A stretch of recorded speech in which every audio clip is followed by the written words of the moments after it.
Hello student, आज हमारा topic है आरवीडीटी, रोटेरी वेरिएबल डिफरेंशियल ट्रांसफार्मर।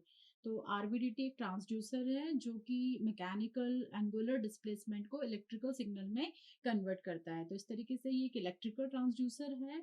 और दूसरा ये सेकेंडरी ट्रांसड्यूसर भी है, क्योंकि ये अक्सर जो आपका प्राइमरी ट्रांसड्यूसर है जो कि किसी भी स्ट्रेस या फोर्स को एंगुलर में कन्वर्ट करता है, और ये एंगुलर डिस्प्लेसमेंट को इलेक्ट्रिकल सिग्नल में कन्वर्ट करता है। एक तरीके से ये पैसिव ट्रांसड्यूसर भी है, क्योंकि इसमें क्या है, इसकी वर्किंग के लिए इसको एक्सटर्नल सप्लाई हमको देनी होती है। इस वजह से एक्सटर्नल सप्लाई जब हम इसको देते हैं तो ये पैसिव ट्रांसड्यूसर की कैटेगरी में भी आ जाता है। तो इस तरह से ये इंडक्टिव ट्रांसड्यूसर भी है, क्योंकि इसमें जो इसका जो वर्किंग प्रिंसिपल है वो म्यूचुअल इंडक्शन है, जो कि ट्रांसफार्मर का भी प्रिंसिपल है। तो इस तरीके से इसको ट्रांसफार्मर की तरह ही इसका कंस्ट्रक्शन भी होता है, सेम कंस्ट्रक्शन है इसका, इसीलिए इसका जो नाम है वो है आरवीडीटी, रोटेरी वेरिएबल डिफरेंशियल ट्रांसफार्मर, क्योंकि इसका कंस्ट्रक्शन और वर्किंग प्रिंसिपल दोनों ही ट्रांसफार्मर के वर्किंग प्रिंसिपल की तरह ही है। चूंकि इसका नाम है रोटेरी, मतलब ये एंगुलर डिस्प्लेसमेंट को मेजर करता है। एलवीडीटी और आरवीडीटी में क्या डिफरेंस है? जो एलवीडीटी है उसमें जो कोर होती है वो उसकी जो पोजीशन होती है वो लीनियर डिस्प्लेसमेंट पर डिपेंड करती है, मतलब वो लीनियर डिस्प्लेसमेंट को मेजर करता है। और ये जो आपका आरवीडीटी होता है वो आपका एंगुलर डिस्प्लेसमेंट को मेजर करता है। मतलब इसमें जो कोर होती है, इन दोनों का जो कंस्ट्रक्शन है, कंस्ट्रक्शन में थोड़ा सा डिफरेंस है। कोर की कंस्ट्रक्शन में डिफरेंस है, उसमें जो कोर होती है वो लीनियर आपकी कोर होती है, और इसमें जो कोर होती है वो कैम टाइप की रोटेटिंग कोर होती है। रोटेटिंग कोर होने की वजह से इसका नाम भी रोटेरी डिफरेंशियल ट्रांसफॉर्मर है। तो क्योंकि ये एंगुलर जब जो अपना एंगुलर मूवमेंट होता है, एंगुलर डिस्प्लेसमेंट होता है, उसमें उसके कारण जो आपका सेकेंडरी वाइंडिंग में जो आपका फ्लक्स प्रोड्यूस होता है, वो जो डिफरेंस होता है दोनों फ्लक्स का, दो सेकेंडरी वाइंडिंग होती है, क्योंकि इसमें तो दो सेकेंडरी वाइंडिंग में जो आपका डिफरेंस ऑफ फ्लक्स होता है, तो उसको डिफरेंशियल वोल्टेज बोलते हैं अपन। तो जो डिफरेंशियल वोल्टेज आपका प्रोड्यूस होता है, इसके कारण इसके नाम में जो है वो डिफरेंशियल जो है जुड़ा हुआ है।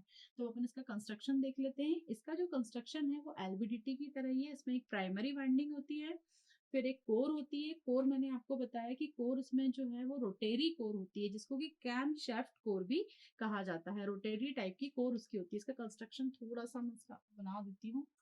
इस तरीके से इसका कंस्ट्रक्शन होता है। इसका जो ये कोर होती है जो कि रोटेटरी कोर होती है, ठीक है, और दो इसकी सेकेंडरी वाइंडिंग्स होती हैं। ये आपकी फर्स्ट और सेकेंडरी वाइंडिंग, और ये होती है आपकी सेकेंडरी वाइंडिंग। देखो नंबर ऑफ टर्न्स जो होते हैं वो दोनों सेकेंडरी वाइंडिंग में सेम होते हैं, और जो दोनों हैं दोनों का जो कनेक्शन है वो आपका सीरीज अपोजिशन में, आपकी जो दोनों जो है वो आपकी कनेक्ट होती है सीरीज अपोजिशन में। ठीक है, इस तरीके से ये दोनों के बीच में अपन जो है वोल्टेज ले लेते हैं E0। ये हो गया आपका voltage produce in first secondary winding, ये हो गया आपका voltage produced in secondary winding. तो ये आपका प्राइमरी वाइंडिंग है, इसको अपन एसी सप्लाई देते हैं। ठीक है, इस तरीके से इसका ये नॉर्मल कंस्ट्रक्शन होता है। अब जैसे कि एलवीडीटी में होता है वैसे ही आरवीडीटी में होता है। इसमें जो कोर है वो आपकी एंगुलर मूवमेंट उसका होता है, कि सपोज इस कोर का मूवमेंट आपका क्लॉकवाइज डायरेक्शन में होता है। अगर इसका कोर का मूवमेंट क्लॉकवाइज डायरेक्शन में अगर हो रहा है आपका मूवमेंट, तो इसका मतलब ये जो कोर है इसका जो मूवमेंट है इस तरीके से अगर हो रहा है, तो इसका आप देख रहे हो कि इसका ज्यादातर जो पोर्शन है वो ये वाली जो सेकेंडरी वाइंडिंग है, फर्स्ट वाली सेकेंडरी वाइंडिंग है, इससे ज्यादा इसका पोर्शन जो है वो लिंक हो रहा है। तो जिसका ज्यादा पोर्शन लिंक होगा, जिस सेकेंडरी वाइंडिंग का कोर से ज्यादा पोर्शन लिंक होगा, वहां पर वोल्टेज आपका ज्यादा जनरेट होगा, क्योंकि फ्लक्स लिंकेज जो है वो इस वाली सेकेंडरी वाइंडिंग में ज्यादा है। इसके कारण जो आपका वोल्टेज प्रोड्यूस होगा वो फर्स्ट वाली सेकेंडरी वाइंडिंग में ज्यादा होगा। तो जो हमारा आउटपुट वोल्टेज है वो हमको पहले से ही पता है कि एलवीडीटी में जैसा होता था वैसे ही इसमें भी है, ES1 माइनस ES2। इसको बोलते हैं डिफरेंशियल वोल्टेज। ये जो है आपका डिफरेंशियल वोल्टेज। तो जब हमारा ये जो है एक पोजीशन जो हमारी सेंटर पोजीशन में होगा, सेंटर पोजीशन में क्या हो रहा है कि ये जो आपका फ्लक्स लिंकेज है वो दोनों ही कॉइल से, आपका दोनों ही सेकेंडरी वाइंडिंग से जो है वो बराबर हो रहा है। बराबर होने की वजह से ये जो दोनों वोल्टेज है जो है हमारे, वो क्या हो जाएंगे, आपके बराबर हो जाएंगे। ES1 is equals to ES2। तो इस तरीके से हमारा ई जीरो कितना आ जाएगा, ये आपका वोल्टेज जो आ जाएगा जीरो आ जाएगा, क्योंकि दोनों वोल्टेज आपके बराबर है। और इसको अपन बोलते हैं नल पोजीशन, इसको अपन बोलते हैं नल पोजीशन।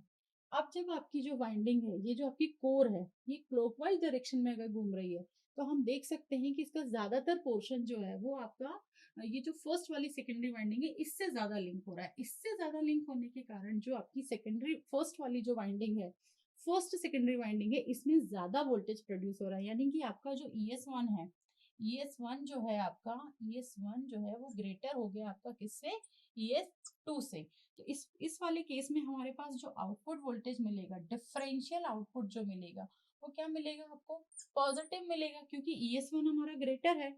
तो इस वाली पोजीशन में आपको क्या मिलेगा, आपको पॉजिटिव वोल्टेज। अब अगर हमारा सपोज जो ये जो कोर है वो हमारी वो एंटी क्लॉकवाइज डायरेक्शन में घूम रही है, तो अब आपका जो कोर का पोजीशन है वो आपका जो, जबकि ये जो सेकेंडरी वाली वाइंडिंग है ES2 से आपका ज्यादा पोर्शन लिंक होगा। तो जो ES2 का जो वोल्टेज है, ES2 में जो वोल्टेज है वो ज्यादा प्रोड्यूस होगा काहे से, ES1 से। तो चूंकि ES2 हमारा ग्रेटर हो गया, ES1 हमारा लेस हो गया, तो हमारे पास जो आउटपुट वोल्टेज मिलेगा वो क्या मिलेगा, वो मिलेगा आपका नेगेटिव। इस तरीके से हमारे तीन वर्किंग प्रिंसिपल हो गए, इसके तीन वर्किंग मोड हो गया इसका। एक हो गया नल पोजीशन, एक हो गया पॉजिटिव मोड, एक हो गया आपका नेगेटिव मोड। तो इस तरीके से हमारा ये रोटेरी वेरिएबल ट्रांसड्यूसर जो है, ट्रांसफॉर्मर जो है, वर्क करता है। सेम एलवीडीटी जैसे ही, बस एंगुलर डिस्प्लेसमेंट ये हमको मेजर करके देता है। आरबीडीटी के कई सारे एप्लीकेशन है, ये रोबोटिक्स में यूज होता है, और ये आपका मॉडर्न टूल्स में यूज होता है आपका, और कहाँ कहाँ यूज होता है, ये फ्यूल वॉल में यूज होता है आपका, और वेपन्स में यूज होता है ये इसका। इसके और इसके एडवांटेज है, ये लीनियर है आपका, लीनियरिटी देता है आपका, लीनियर मोड में काम करता है, और इसकी जो लीनियरिटी है वो बहुत अच्छी होती है। इसके अलावा इसमें जो है, इसको आप इसकी सेंसिटिविटी भी बहुत अच्छी होती है, और इसके कई सारे एप्लीकेशन है। मॉडर्न जो है इंडक्टिव सेंसर भी इसको कहा जाता है। एंगुलर डिस्प्लेसमेंट को ये इलेक्ट्रिकल सिग्नल में कन्वर्ट करता है। तो this is the main function of RBDT. तो यहाँ पर अपन ने इसका वर्किंग प्रिंसिपल भी देख लिया। ये म्यूचुअल इंडक्शन पर वर्क करता है। म्यूचुअल इंडक्शन जो कि ट्रांसफॉर्मर का प्रिंसिपल है, वही सेम प्रिंसिपल इसका है।